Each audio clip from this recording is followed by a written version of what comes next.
Salam. Selamat Natal bagi kita sekalian. Nah, Bapak Ibu Saudara yang dikasihi oleh Tuhan, saya sangat percaya bahwa Allah rindu sekali agar kita menikmati kebahagiaan, menikmati sukacita, menikmati hidup yang dipulihkan. Olehnya Tuhan mengambil jalan untuk datang ke dalam dunia ini agar kita mengalami pembaharuan kehidupan. Karena itu, mari kita memaknai peristiwa Natal ini dengan bukan saja merayakan secara selebrasi, tetapi juga betul-betul kita memberikan hidup kita untuk dipulihkan, untuk diubah oleh Tuhan, supaya kita menjadi orang-orang yang berkenan kepada Tuhan. Itulah hidup yang berkualitas, hidup yang bermakna, hidup yang berarti di hadapan Allah. Karena itu saudara-saudara, pada kesempatan ini saya ingin mengajak kita membuka satu bagian Alkitab kita dalam Injil Lukas pasal yang kedua ayat 10 sampai 11. Injil Lukas pasal 2 ayat 10 sampai 11. Saya ingin membaca teks Natal ini kepada kita. Lalu kata malaikat itu kepada mereka, para gembala maksudnya, jangan takut sebab sesungguhnya aku memberitakan kepadamu kesukaan besar untuk seluruh bangsa. Hari ini telah lahir bagimu juru selamat, yaitu Kristus Tuhan di kota Daud. Hari ini telah lahir bagimu juru selamat, yaitu Kristus Tuhan di kota Daud. Yesus lahir bagi saudara dan saya. Dia adalah juru selamat. Dialah yang datang menyelamatkan kita. Dialah yang datang untuk memulihkan kita. Sebab kita tidak bisa menyelamatkan diri kita sendiri. Kita semua sudah berdosa. Kita semua sudah kehilangan kemuliaan Allah. Tidak ada yang sanggup menolong kita. Tidak ada satupun yang bisa membebaskan kita dari hukuman. Kecuali Allah sendiri yang datang dalam rupa manusia untuk menyelamatkan saudara dan saya. Yohanes 3:16 berkata, karena begitu besar kasih Allah akan dunia ini, sehingga sehingga ia mengaruniakan anaknya yang tunggal, dan setiap orang yang percaya kepadanya tidak binasa, melainkan beroleh hidup yang kekal. Jadi Tuhanlah yang berinisiatif untuk menyelamatkan kita, mengambil jalan untuk membebaskan kita dari dosa, dan mengutus anaknya yang tunggal. Dialah yang menjadi juru selamat kita, dan dia adalah Yesus Kristus Tuhan. Bapak Ibu Saudara yang dikasihi Tuhan, Natal membawa sukacita bagi saudara dan saya. Bahkan berita Natal ini harusnya membawa kebahagiaan bagi saudara, karena kita dikunjungi oleh Tuhan secara langsung, karena Dia mengambil rupa manusia untuk bersama-sama dengan kita merasakan apa yang kita rasakan, mengalami apa yang kita alami, dan menanggung segala dosa kita di atas kayu salib. Sebab tidak ada manusia lain yang bisa menanggung dosa-dosa saudara dan saya, kecuali Allah sendiri yang datang dalam rupa manusia untuk menyelamatkan kita. Jadi ini adalah berita sukacita saudara-saudara. Kita dikunjungi pejabat, mungkin kita sudah bersukacita. Apalagi ini Allah sendiri yang datang. Tujuannya bukan untuk menghukum kita. Justru tujuannya adalah untuk menyelamatkan kita. Jadi itu berita sukacita, makanya disebut hari ini telah lahir bagimu juru selamat. Dia datang untuk menyelamatkan kita. Menyelamatkan kita dari segala dosa-dosa yang kita perbuat. Siapa yang tidak berdosa? Tidak ada seorang pun yang tidak berdosa. Paulus berkata dalam kitab Roma, tidak ada seorang pun yang berbuat benar. Tidak ada seorang pun yang mencari Allah. Semua menyeleweng, semua sudah berdosa. Semua hidup dalam segala kejahatan. Bahkan kita perjanjian lama mengatakan, kecenderungan hati manusia semata-mata pada kejahatan. Kita orang-orang yang malang karena dosa saudara-saudara.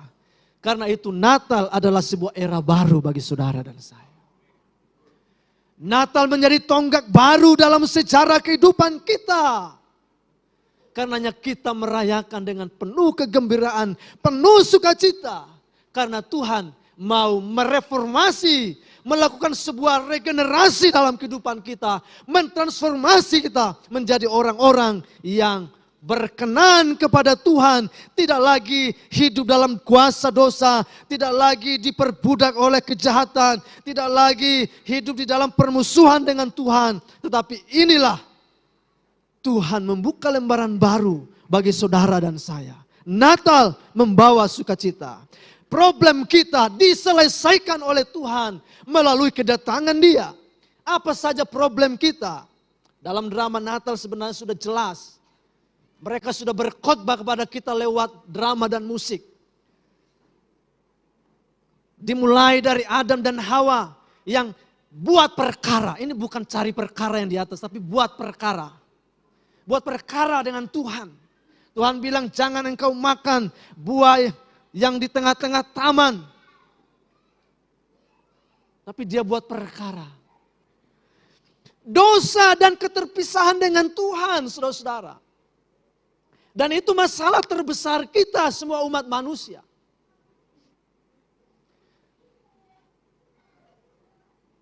Inilah yang menyebabkan kita tidak hidup berkenan kepada Tuhan. Karena dosa-dosa kita. Saya berdoa melalui perayaan Natal ini, kita tidak saja tenggelam dalam hiruk pikuk berbagai kesibukan. Jangan sampai kita menjadi orang Kristen yang selebrasi. Katanya ada berbagai macam model orang Kristen. Ya, pertama katanya orang Kristen verbal. Jadi perkataannya itu menunjukkan dia sebagai orang Kristen. Sedikit-sedikit kata-kata yang rohani keluar dari mulutnya. Nah, banyak orang seperti itu. Kata-katanya rohani. Ada yang Kristen seremonial. Kalau ada acara-acara di gereja, wah pasti dia datang. Apalagi acara Natal ya, pasti datang. Ada lagi Kristen ornamental katanya. Jadi dari ornamen yang dia pakai menunjukkan dia sebagai orang Kristen. Menggunakan salib, anting salib. Di rumah ada salib, oh ini pasti orang Kristen. Di mobil bergantungan salib. Di mobil ada Alkitab, tapi ditabrak orang sama aja, maki orang juga. Itu Kristen ornamental aja. Ada lagi sekarang Kristen medsos. Rajin mengirimkan ayat-ayat. Rajin mengirimkan renungan. Bohong jalan terus. Rajin mengkhotbahi orang lewat renungan yang dikirim.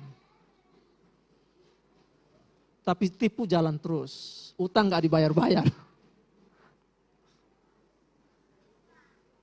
Yang benar adalah kita harus menjadi orang Kristen yang praksis. Melakukan firman dalam kehidupan kita. Tidak hanya dibicarakan. Tidak hanya teridentifikasi lewat aksesoris yang kita gunakan. Tidak hanya lewat status yang kita perlihatkan di media sosial bahwa kita orang Kristen. Tidak hanya dengan hiruk pikuk. Wah orang sibuk Natalan, kita lebih sibuk, kita cari baju Natal. Kalau nggak ada baju Natal rasanya nggak suka cita beribadah. Kita persiapkan segala macam mendekor rumah. Wah sangat selebrasi sekali. Tapi dalam praksis hidupnya tidak menunjukkan hidup yang bertobat. Masih hidup dalam dosa. Belum merdeka, belum dipulihkan. Karenanya Natal ini adalah kesempatan bagi kita untuk mengalami pemulihan. Karena Natal ini adalah cara Tuhan untuk mereformasi kehidupan kita. Memulai sebuah lembaran baru supaya hidup saudara dan saya kembali bermakna di hadapan Tuhan. Sebab kita sudah kehilangan arah, kita sudah kehilangan makna hidup. Tuhanlah yang bisa memulihkan dan memperbaharui itu. Makna hidup kita, arti hidup kita tentu tidak ditentukan oleh pakaian yang branded, oleh gelar, oleh jabatan kita. Tidak ditentukan itu.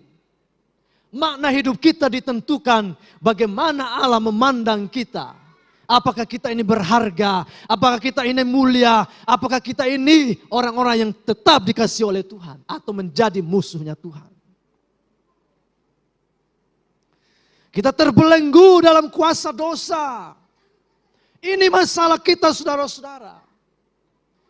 Kuasa iblis, kuasa kegelapan sekarang ini tidak lagi memanifestasikan seseorang berada dalam pengaruh kuasa kegelapan itu seperti orang yang kerasukan. Kalau yang manifestasi, yang kerasukan, yang guling-guling itu rendahan sekali. Gampang ditangkingnya. Dalam nama Yesus keluar dia. Tapi kalau pikiran kita pikiran yang najis, hati kita penuh dengan dengki, dengan dendam, orang tidak tahu. Tapi kita diam-diam mendendam, memarahi orang lain, menyimpan kebencian kepada orang lain. Kita dikuasai oleh kegelapan, kita dikuasai oleh setan. Orang mungkin tidak bisa mengidentifikasi bahwa kita punya masalah itu. Tapi sesungguhnya kita sedang dikuasai. Tidak dimerdekakan. Dan kalau kita terus-menerus hidup dalam seperti itu, maka tidak ada pengampunan. Tidak ada sesuatu yang baik yang akan kita terima. Karena itu saudara-saudara, terima tawaran Tuhan. Berilah dirimu diperdamaikan oleh Tuhan lewat momen Natal ini. Kristus datang untuk mencari saudara dan saya. Dia sangat mengasihi kita sekalian. Karena begitu besar kasih Allah akan dunia ini. Dunia tentu bukan kosmos. Dunia dalam pengertian saudara dan saya. Orang-orang yang ada di dalamnya. Kita sangat dikasihi oleh Tuhan. Supaya kita tidak diancam penghukuman kekal. Kita dimerdekakan dari penghukuman. Dia datang untuk menyelamatkan saudara dan saya. Karena itu, Allah memulai sesuatu yang baru. Meregenerasi kita. Dan konsep regenerasi tidak bisa dilaksanakan oleh siapapun. Konsep regenerasi dalam konteks pengajaran Kristen adalah tindakan Allah Roh Kudus yang melahirbarukan kita. Bukan di-create. Lahir baru tidak bisa didesain oleh kita. Itu pekerjaan Roh Kudus dalam hati kita. Karena itu kita harus punya hati yang terbuka kepada Dia setiap saat. Dia mau memulihkan. Dia mau memperbaharui kita. Sehingga kita menjadi ciptaan yang baru. Yang lama kita tinggalkan. Kita mengenakan kehidupan yang baru. Yang merupakan blessing Natal ini kepada kita saudara-saudara. Apa yang akan kita dapatkan kalau Tuhan meregenerasi kita? Yang pertama saudara-saudara, hidup yang baru atau kesempatan yang baru. Kenapa hidup yang baru? Karena sesungguhnya hidup kita yang lama sudah mati. Pada saat engkau memakan buah yang kularang itu, kata Tuhan, pada saat itu juga engkau akan mati. Secara fisik mungkin belum mati. Tapi tetap pelan-pelan kehidupan manusia tidak akan mengalami kekekalan. Secara fisik mengalami degradasi. Tapi secara rohani pada saat itu juga kita akan mati. Pada saat itu juga kita akan mati. Artinya terputus hubungan dengan Tuhan. Jadi kalau kita tidak punya hubungan, punya relasi dengan Tuhan, terputus, tidak memiliki kemuliaan dengan Tuhan, memiliki kemuliaan Tuhan dalam hidup kita.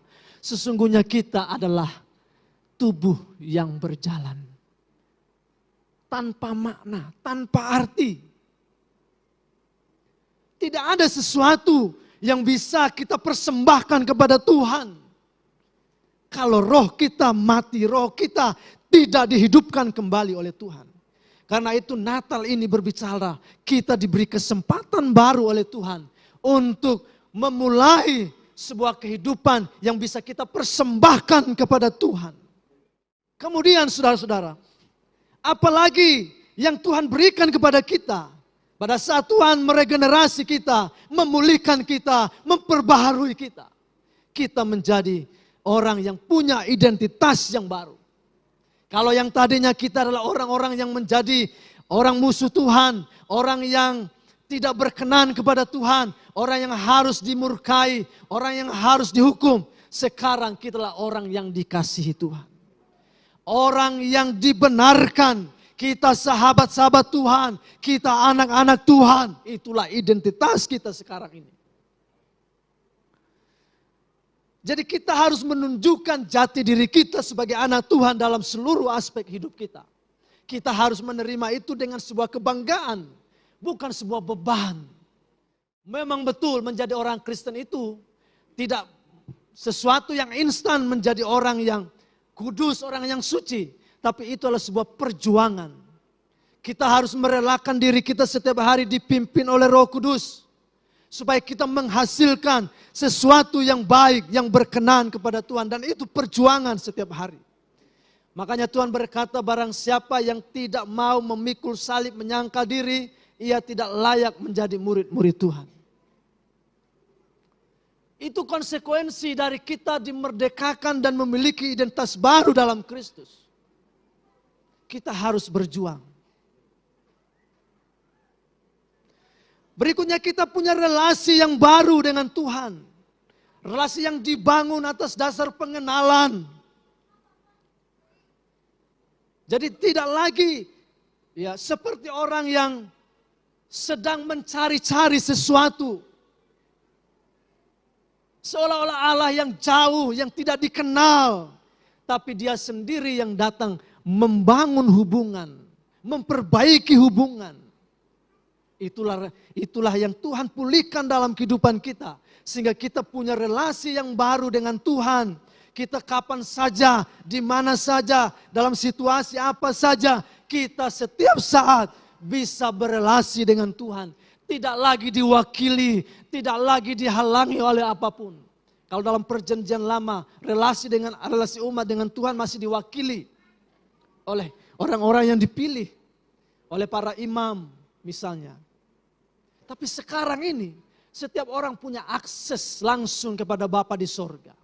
Sehingga kapan saja, di mana saja kita punya kedekatan dengan Tuhan. Dia bisa dijangkau kapan saja. Namanya disebut Immanuel, artinya Allah yang berdiam bersama dengan kita, Allah yang menyertai kita, Allah yang dekat dengan kita. Dia bukan Allah yang transenden, yang jauh, yang sulit dijangkau, yang tak terpahami.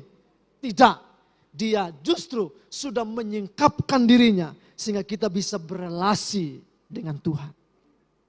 Dan dia berikan panduan-panduan kepada kita lewat kebenaran firman-Nya dalam membangun relasi. Kemudian kita punya masa depan yang baru. Kita punya masa depan yang dijamin oleh Kristus. Tentu masa depan ini bukan hanya masa depan yang sifatnya sementara, saudara-saudara. Tapi masa depan sampai kepada kekekalan, dia sudah jamin bahwa kita adalah orang-orang yang diselamatkan. Yesus berkata, barang orang-orang yang diselamatkan itu tidak ada seorang pun yang bisa merebut mereka dari tanganku. Artinya keselamatan kita adalah sesuatu yang pasti melalui Yesus Kristus. Kita harus hidup sebagai orang-orang yang sudah diselamatkan selama ada di bumi ini. Karena itu sebuah kepastian. Masa depan kita sebuah kepastian dalam Tuhan. Kita sudah dipindahkan dari gelap. Kita berada dalam terang Tuhan dan menikmati sukacita persekutuan dengan Allah di dalam Yesus Kristus. Hidup baru, kesempatan baru, identitas baru, relasi-relasi baru dengan Allah, masa depan yang baru yang dijamin dalam Kristus. Tentu inilah kesukaan yang besar yang diberitakan malaikat pada malam Natal. Hari ini telah lahir bagimu Juru Selamat. Dia yang akan memulihkan kita, Dia Juru Selamat. Kesukaan besar ini tidak dapat digantikan dengan emas, dengan uang, dengan harta. Karena ini berbicara tentang kehidupan yang Tuhan anugerahkan kepada kita. Kesempatan yang Tuhan berikan lebih berharga dengan berapapun apa yang kita miliki, pencapaian yang kita raih selama di bumi ini. Itu jauh lebih berharga, lebih bernilai. Dan karena itu saudara-saudara, Mari kita hargai.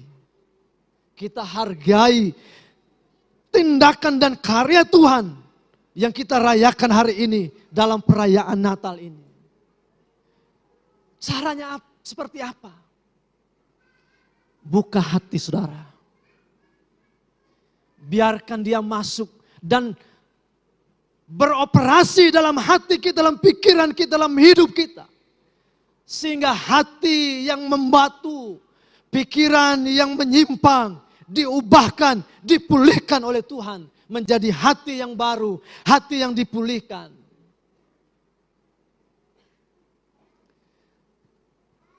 Sambut lembaran baru yang Tuhan berikan bagi kita.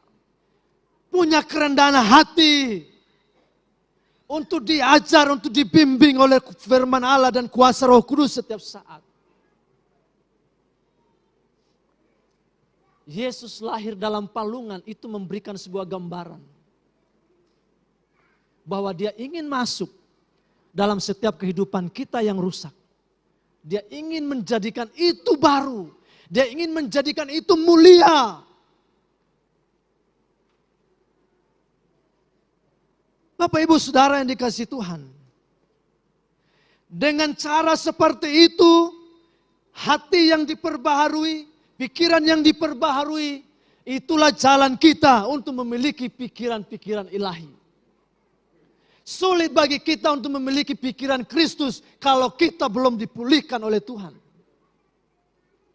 Tidak mungkin, saya bisa berkata tidak mungkin kita memiliki pikiran dan perasaan Kristus kalau kita belum memberikan hati dan pikiran kita dipulihkan oleh Tuhan. Sebagai orang yang sudah diselamatkan, yang sudah menerima berkat Natal, mari kita merangkul dan mengenakan pikiran Kristus dalam hidup kita setiap hari. Sehingga dengan demikian kita fokus pada pikiran-pikiran ilahi, perkara-perkara ilahi. Bukan hanya pikiran yang sementara, soal popularitas, soal jabatan, soal kekayaan. Itu hal-hal yang sifatnya sementara. Anak-anak muda tadi yang memperagakan betapa sombongnya dengan uang, betapa sombongnya dengan kekayaan. Dia sih nggak sombong, hanya karena tuntutan peran. Itu mereka mempresentasikan orang-orang yang begitu angkuh, begitu sombong dengan kekayaan, dengan jabatan, dengan popularitas. Mengejar karir dan mengorbankan keluarga. Orang tua begitu egois, mengorbankan anak-anak. Banyak sekali orang Kristen yang seperti itu. Suami istri keras kepala, tidak ada seorang pun yang mau mengalah. Tentu orang seperti itu bukanlah orang yang memikirkan perkara-perkara yang di atas. Orang yang memikirkan perkara di atas, apapun yang terjadi, dia harus tetap tegak pada kebenaran firman Tuhan. Apapun tawaran-tawaran dunia ini, dia tidak mudah digoyahkan. Sekalipun menyenangkan. Party menyenangkan. Berfoya-foya menyenangkan. Makan minum menyenangkan. Tapi itu hanya sesaat. Contoh sederhana. Habis ini kita mungkin pesta Natal, makan yang paling enak. Berapa lama makanan yang paling enak itu bertahan di perut kita? Paling juga 2-3 jam. Itu sangat sementara hal-hal yang nikmat itu. Tapi orang yang mau memikirkan perkara-perkara ilahi, perkara-perkara kekal, dia siap berkorban untuk itu. Dia siap melakukan sesuatu. Yang penting Tuhan dimuliakan melalui seluruh kehidupannya. Dan itulah persembahan kita bagi Tuhan dalam perayaan Natal ini. Hidup yang memuliakan Tuhan.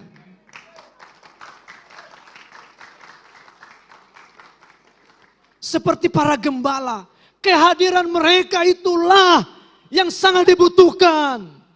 Menyambut sang bayi Natal dalam keadaan sunyi, sepi, tanpa sambutan yang gegap gempita. para gembala memberi diri mereka menyambut. Dan mereka pulang sebagai orang-orang yang dimerdekakan. Sambil memuji Allah, menyembah Tuhan, mereka pulang. Mungkin kita tidak seperti orang Majus yang punya emas, kemenyan dan mur, punya harta, punya sesuatu yang berharga. Tapi yang paling penting adalah hidup kita yang diberikan bagi Tuhan, dipakai oleh Tuhan, dijadikan sebagai alat kebenaran, dijadikan sebagai senjata kebenaran oleh Tuhan. Dan lewat hidup kita, orang melihat terang Tuhan datang atas mereka. Itulah persembahan terbaik kita menurut saya. Sambut Tuhan di momen Natal ini. Kenakan pikiran-pikiran Kristus. Dan orang yang seperti itu akan menikmati sukacita besar. Sukacita kita sekali lagi bukan karena pakaian baru, bukan karena suasana baru, bukan. Tapi karena Tuhan sudah memberi yang terbaik. Dia membuka lembaran baru, memperbaiki kehidupan saudara dan saya, mengubah kita menjadi ciptaan yang baru. Kita memiliki kesempatan, memiliki identitas baru, memiliki relasi yang baru dengan Tuhan, dan masa depan yang dijamin oleh Yesus Kristus. Amin buat kebenaran firman Tuhan.